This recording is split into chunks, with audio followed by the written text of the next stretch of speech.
Fala galera, estamos indo aqui para a 18ª aula e muito obrigado a você que está acompanhando todas as aulas aí. Como estamos abordando aí desde a Grécia Antiga, passamos aí por Platão, Aristóteles, Sócrates, período helenístico, patrística. Depois o último vídeo que eu publiquei aí foi a 17ª aula que eu abordei sobre a escolástica, que dentro da escolástica existiu aí Pedro Abelardo, Alberto Magno, Santo Anselmo, Catarina de Sena, teve também Tomás de Aquino, que foi praticamente o príncipe da escolástica. E esse vídeo aqui é para abordar sobre ele. Mas antes de aprofundar no assunto, deixa eu me apresentar aqui. Olá, seja bem-vindo ao canal O Aprendiz de Filósofo. Eu sou o Josinácio, tudo bem com você? Espero que você esteja bem. Para se situar novamente, Tomás de Aquino, ele nasceu em 1225 e morreu em 1274. 1225 e morreu em 1274. Ele morreu jovem, por volta dos 46 a 47 anos. Ele, com 6 anos de idade, ele fez uma grande pergunta. O que é Deus?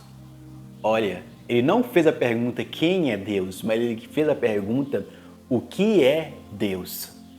Vamos colocar, só um teólogo poderia fazer uma pergunta dessa? O que é Deus? Qual é a substância de Deus? De que Deus é feito? Tomás de Aquino, aos 6 anos de idade, ele faz essa pergunta. Ele vai para o mosteiro, aos 6 anos de idade, lá ele estuda, mas a família dele achava que ele ia simplesmente estudar. Porém, com 19 anos de idade, ele não saiu do mosteiro, ele continuou no mosteiro. Tem uma história de que quando ele estava indo para Paris para conseguir um mestrado, a família ou a mãe dele mandou sequestrar Tomás de Aquino e colocou ele em um quarto. Quando colocou ele nesse quarto, colocou uma mulher para tentar desviar Tomás de Aquino da sua vocação, que era ser monge. Mas quando essa mulher entrou lá, ele pegou um tição da lareira do quarto dele e expulsou essa mulher do quarto e fez uma cruz em seu quarto. E a mãe dele, a família dele, percebendo que ele não ia se converter ou sair do mosteiro, simplesmente deixou ele prosseguir o seu caminho. Tomás de Aquino, ele foi um monge, um escritor, teólogo e padre.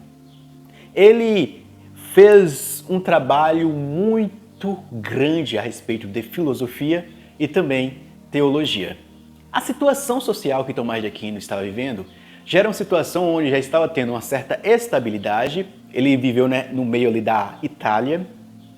Ele estava estudando com os monges, como já abordei em alguns vídeos. Os monges ficaram responsáveis por trazer ou por guardar a tradição filosófica e teológica, tradição filosófica grega, tradição teológica de Tomás de Aquino, Orígenes, Tertuliano e etc. Como eu já abordei também, teve um período da Idade Média que foi de profunda barbárie, que foi de invasões dos bárbaros. Chegou um ponto de ter quase a perda das grandes obras filosóficas e teológicas. Muitas pessoas vão perguntar, será mesmo que ia ter essa grande perda? Olha, um exemplo prático aí. Houve essa crise do corona e essa pandemia que aconteceu. Muitas pessoas ficaram sem estudar, muitas crianças ficaram sem estudar, teve que parar os estudos. O Brasil, agora você não está percebendo o impacto, mas o Brasil está mais ou menos um ano ou um ano e meio de atraso educacional.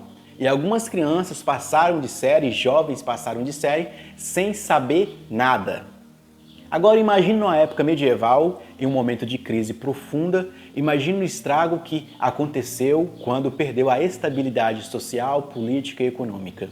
Como eu já abordei, quando houve a invasão dos bárbaros no Império Romano, lá por volta de 476, que considera a queda do Império Romano, os bárbaros já chegavam invadindo, especialmente os bárbaros chamados de vândalos e os visigodos, que não tinham tolerância à cultura grega e romana.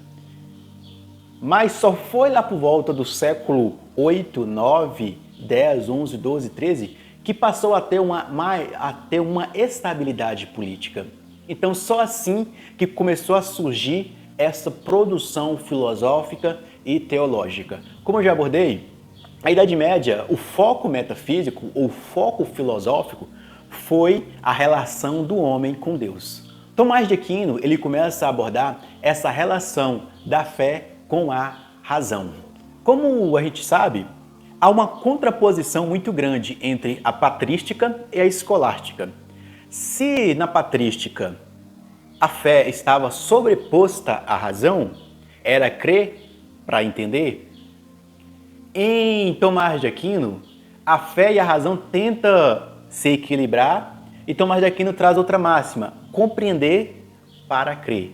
Olha para você ver, patrística, crer para compreender, primeiro você vai crer, depois você vai compreender. Na escolástica, compreender para crer. Primeiro você usa a sua razão para compreender, depois você vai crer. Primeiro você usa a sua fé, depois você vai compreender. Mas nessa junção dessas duas coisas, é compreendendo que se crê, é crendo que se compreende. Compreendendo que se crê, crendo que se compreende. Isso é você tentar fazer a relação entre a fé e a razão. Para Tomás de Aquino, Aristóteles será o ponto alto do pensamento grego. Como assim? Aristóteles é o ponto alto do pensamento grego? Se na patrística a valorização foi das ideias platônicas e do neoplatonismo, na escolástica vai ser a valorização do aristotelismo. Ou seja, Aristóteles ganha mais peso na escolástica. Através de traduções de Aristóteles vindas dos árabes, quando as traduções de Aristóteles começou a vir dos árabes, a igreja teve uma certa relutância em aceitar as traduções, porque Aristóteles estava parecendo uma visão panteísta do mundo. Uma visão panteísta quer dizer o quê? Que tudo aqui era Deus, e para a igreja tudo aqui não era Deus, que Deus criou o mundo não é Deus, o mundo não é parte de Deus. Então, Tomás de Aquino manda ou pede que traduz Aristóteles para o grego. Ao traduzir Aristóteles para o grego, ele devolve a Aristóteles a sua forma original. Depois de Aristóteles estar no grego, ele pega Aristóteles e cristianiza as ideias de Aristóteles e agrega a Aristóteles a revelação da fé cristã. Tomás de Aquino, como Aristóteles, ele vai defender a monarquia, que tem que existir um líder absoluto, que nem na Igreja Católica existe o Papa, e tem as pessoas que são subordinadas a esse Papa. Esse Papa, ele escolhe os seus subordinados, que são os cardeais, os bispos e etc. E Tomás de Aquino acreditava nessa hierarquia. E esse monarca tinha que ser um monarca virtuoso, como também Aristóteles colocava, que para a pessoa ser um líder, tinha que ser um líder virtuoso. Para a pessoa estar na frente, instruindo outras pessoas, tinha que ser uma pessoa com virtudes. E virtudes só desenvolve através da prática ou através da autorreflexão. Então, a principal obra de Tomás de Aquino vai ser a Suma Teológica, ou seja, a Suma Teológica é um tratado, praticamente hoje nós podemos chamar de catecismo, onde ele traz de forma resumida, de forma iniciante, a suma, o resumo da fé cristã. Então, a Suma Teológica, se não me engano, tem 3 volumes. E o ponto principal de Tomás de Aquino, que é mais debatido, e eu vou trazer aqui novamente, que é sobre a existência de Deus. Ele vai desenvolver 5 vias para provar a existência de Deus. Isso está no plano que? Metafísico. Como eu já expliquei o que é metafísica, se você está acompanhando o curso, metafísico é o uso da razão especulativa junto com os seus ramos da metafísica, que é a cosmologia, a ontologia, a teologia e a psicologia. Tomás de Aquino vai pegar o campo da cosmologia, da teologia e da ontologia para explicar sobre a existência de Deus. Então, ele vai colocar a razão em defesa da fé. Como assim? A razão em defesa da fé. A discussão que existia dentro dos teólogos era que a fé era superior à razão. Mas nos escolásticos vai mostrar que se Deus nos deu uma razão, essa razão deve ser usada para alguma finalidade. Então, essa razão vai ser usada para alcançar de forma lógica e racional a existência de Deus. Então, vou colocar a razão em defesa da fé. Se na filosofia era uma busca da verdade, você não precisa buscar mais a verdade. A verdade já foi revelada na Bíblia. Então você precisa apenas desenvolver a sua razão natural para chegar a essa verdade.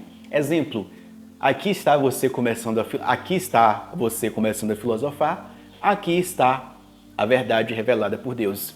Nesse abismo aqui, nesse espaço entre aqui, está o seu caminho de desenvolvimento até chegar nessa fé. E muitas vezes, nesse caminho de desenvolvimento até chegar na sua fé, você muitas vezes vai falhar nos seus raciocínios. Seus raciocínios muitas vezes vão ser limitados, vão ser falhos. Então, a fé está aqui. Então, existe um norte de caminho, agora você já sabe o que é a verdade, a sua razão precisa desenvolver esse caminho. Ou simplesmente você aceita essa verdade revelada através da fé. Eu não compreendo, mas eu aceito essa fé. Deus criou o mundo, existe um inferno, existe uma vida após a morte, existe um Deus e eu creio que existe isso tudo.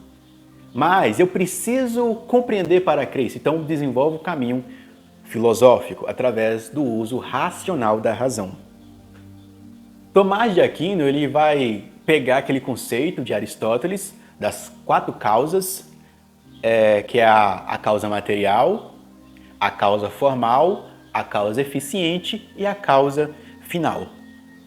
Tomás de Aquino também vai pegar aquela questão do ser necessário e do ser contingente. Como eu já expliquei, Tomás de Aquino ele aborda as 5 vias. Eu vou pegar aqui sobre a causa e o efeito e sobre o ser necessário e o ser contingente. A causa e efeito, Tomás de Aquino vai dizer que para tudo que existe nesse mundo, existe uma causa. Exemplo, a causa deste caderno foi uma pessoa que criou ele. Mas para criar esse caderno, teve que existir outra pessoa que criou essa pessoa que criou esse caderno. Então, eu vou perseguindo essa causa inicial para tudo que existe, ou para esse caderno vir à existência. Algo não vem do nada. Existe algo para existir tudo. E Tomás de Aquino vai desenvolver aquela questão, que existe um ser necessário. O ser necessário é o quê? Ele é necessário para existir tudo aqui. Ele não é contingente, ele pode existir, não pode existir. Então Deus não é algo que pode existir, não pode existir. Deus, ele existe. Ele é um motor imóvel para Tomás de Aquino. Ele é um ser que não é movido por nada. Você não pode nem dizer que Deus é um movimento sem movimento, porque se você postula que Deus é movimento, você acha que ele foi movimentado por outra coisa. Aqui vai ter aquela questão do regresso ao infinito. Existe algo para que tudo pudesse vir a existir. Então, Deus seria a razão suficiente para a existência de tudo que existe nessa terra. Então, para Tomás de Aquino, Deus não pode não existir. Como assim? Deus não pode não existir. Deus, ele sempre existiu. Se você parte do pressuposto que Deus existe, você está dizendo que ele foi criado. Mas Deus não pode ser criado. Ele é o Criador.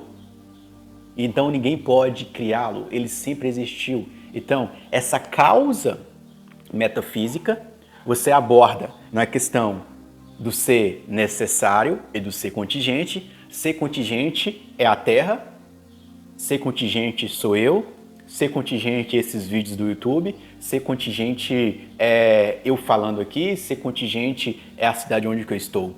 Ser necessário é aquilo que criou. Exemplo, meu pai é o ser necessário para a minha existência, junto com a minha mãe, 2 seres necessários para a minha existência. Eu sou um ser contingente, eu poderia existir ou não existir.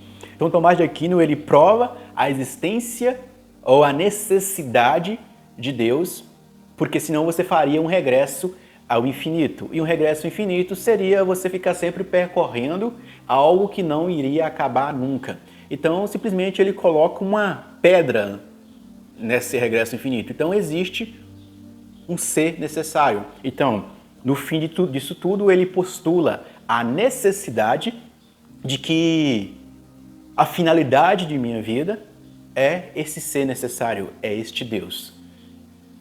Tomás de Aquino, a gente pode traduzir ele dessa forma aí, de uma forma simples, de uma forma rápida, prática, sem complicações aqui, porque aqui é só um curso para iniciantes de filosofia.